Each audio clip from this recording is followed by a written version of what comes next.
당신은 쇼핑 중입니다. 생소한 브랜드의 향수 2개가 눈에 들어오죠. 둘 다 내가 좋아하는 향인데다 향수병의 디자인도 비슷해요. 고민하던 찰나 점원이 다가와 말합니다. 이쪽 향수가 요즘 가장 인기 많아요. 자, 이때 당신은 어떤 걸 선택하겠습니까? 많은 사람들이 좋아하는 무난한 향수? 아니면 상대적으로 더 희소하고 튀는 향수? 우리는 하루에도 몇 번씩 상품이나 서비스를 선택하고 구매합니다.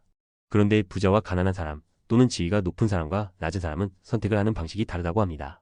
오늘은 선택이라는 일상적인 행동에 숨어있는 사회경제적 지위의 신호에 대해 이야기해보려 합니다. 1. 펜 하나로 계급이 보인다. 한 가지 실험을 소개할게요. 참가자들은 간단한 설문을 마친 뒤 참가에 대한 보상으로 펜 하나를 고르라는 제안을 받습니다. 책상 위에는 총 5개의 펜이 놓여 있었는데요. 그 중에 4개는 동일한 색깔이었고 나머지 하나는 색깔이 달랐어요. 자, 당신이라면 어떤 펜을 고르시겠어요? 결정하셨나요? 이 실험은 펜 선택 패러다임이라고 불리는데요. 이 이미지에서 파란색 펜처럼 다수에 속하는 펜을 고른 사람은 타인과의 유사성이나 소속감을 중시하는 경향을, 주황색 펜처럼 소수에 속하는 펜을 고른 사람은 개별성과 차별화를 중시하는 경향을 보인다고 해석됩니다. 실험 결과 참가자의 사회경제적 지위에 따라 선택 기준이 달랐습니다. 중산층 이상 참가자들은 소수에 속하는 펜을, 저소득층 참가자들은 다수에 속하는 펜을 더 자주 선택한 것이죠.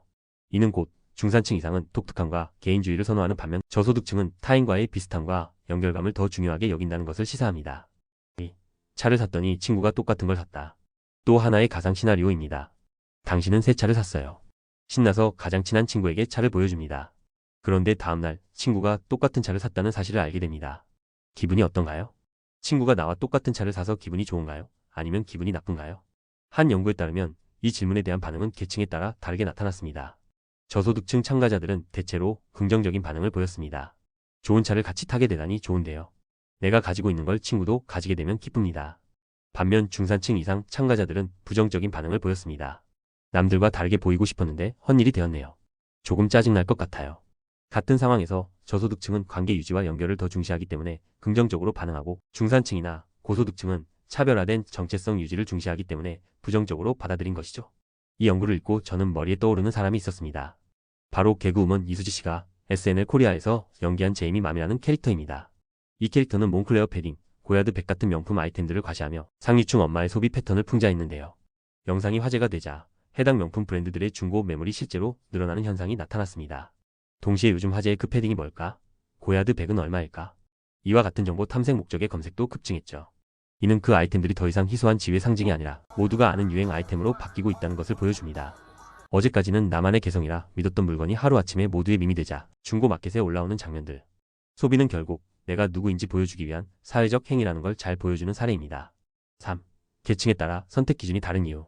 그렇다면 왜 저소득층과 중산층은 선택 기준이 서로 다를까요? 사회학자 브루디웨에 따르면 사람들은 자신이 속한 계급에 따라 무엇이 중요한지, 어떤 가치를 추구해야 하는지를 다르게 학습한다고 합니다. 중산층 이상은 더 많은 자원과 선택지를 바탕으로 차별화와 자기 표현을 통해 지위를 유지하려 합니다. 이들은 대체로 나 좀 특별하지 않아? 를 말하고 싶어 하죠. 그래서 친구랑 같은 옷 입으면 속으로 어머, 망했어, 이런 반응 나오는 거예요. 반면 저소득층은 살림이 빠듯하고 선택지도 한정되어 있죠. 내가 고른 이거 남들도 괜찮다고 해줘야 안심돼. 주변 사람들과 잘 어울리고 괜찮은 선택이라는 확인이 중요해요. 왜냐면 혼자 튀었다가 실패하면 다시 기회가 오기 어렵거든요. 그래서 유행을 따르고 남들 사는 거 사는 게 더 안전하고 현명한 선택일 수 있어요. 이는 단순히 돈의 문제가 아니라 사회적 자본과 문화적 가치의 차이가 소비 행동에 반영된다는 뜻입니다. 4. 광고 속에도 숨어있는 계급 신호. 우리가 매일 접하는 상품 광고에는 이런 계급적 메시지가 숨어 있을까요? 한 연구는 미국의 수많은 자동차 광고를 분석했습니다. 그 결과 어떤 계층을 타깃으로 삼았는지에 따라 메시지가 뚜렷하게 달라졌습니다. 대중 소비자층을 타깃으로 한 광고는 관계와 연대감을 강조하는 문구를 자주 사용했습니다. 가족과 함께 떠나는 시간, 함께하면 더 완벽하다, 같이 만드는 추억. 광고 속에 여러 인물이 함께 등장하는 경우도 많았죠. 반면 고소득자층을 타깃으로 한 광고는 이 세상 단 하나뿐인 차이를 느껴보세요. 당신만의 특별함을 보여주세요. 이처럼 개성과 독창성을 강조하는 문구를 사용했습니다. 이렇게 광고에서도 소득계층에 따라 소속감대 차별화의 메시지 전략이 달라진다는 것이죠. 자, 그럼 이런 연구들이 우리에게 의미하는 바는 무엇일까요? 우리는 보통 이건 내 스타일이야, 그냥 내가 좋아서 고른 거야 라고 말합니다. 그런데 그 취향이라는 것도 사실은 우리가 어떤 환경에서 자라고 어떤 사람들과 어울렸는지에 따라 만들어진 거예요. 저소득층은 주변 사람들과 잘 어울리는 것을 중요하게 여기고 고소득층은 자신만의 개성과 차별화를 더 중시합니다. 나도 모르게 내 소비와 선택은 내가 어떤 사람이고 싶은지 또는 어떻게 보여지고 싶은지를 따라가고 있는 겁니다. 하지만 이런 선택이 나를 완전히 다른 계급으로 데려다 주지는 않습니다. 멋진 옷을 사고 명품을 사면 왠지 더 나은 사람이 된 것 같은 기분이 들 때가 있죠. 그런데 이런 소비가 진짜로 내 삶을 바꿔주지는 않을 수도 있어요.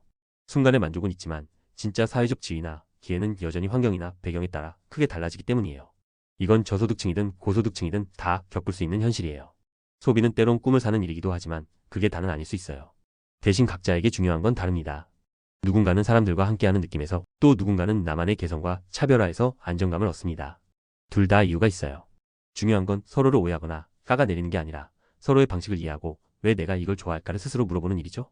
다음에 문구점에서 펜을 고를 때, 백화점에서 가방을 고를 때 왜 내가 이걸 좋아하지? 이건 진짜 내 취향일까? 아니면 주변에 맞춘 선택일까? 스스로에게 이런 질문을 한 번쯤 던져보세요. 그 질문이 당신을 더 잘 이해하게 만들어줄 거예요. 그리고 서로 다른 환경에 있는 사람들끼리도 조금 더 따뜻하게 이해할 수 있는 계기가 되어줄지도 모릅니다. 시청해주셔서 감사합니다.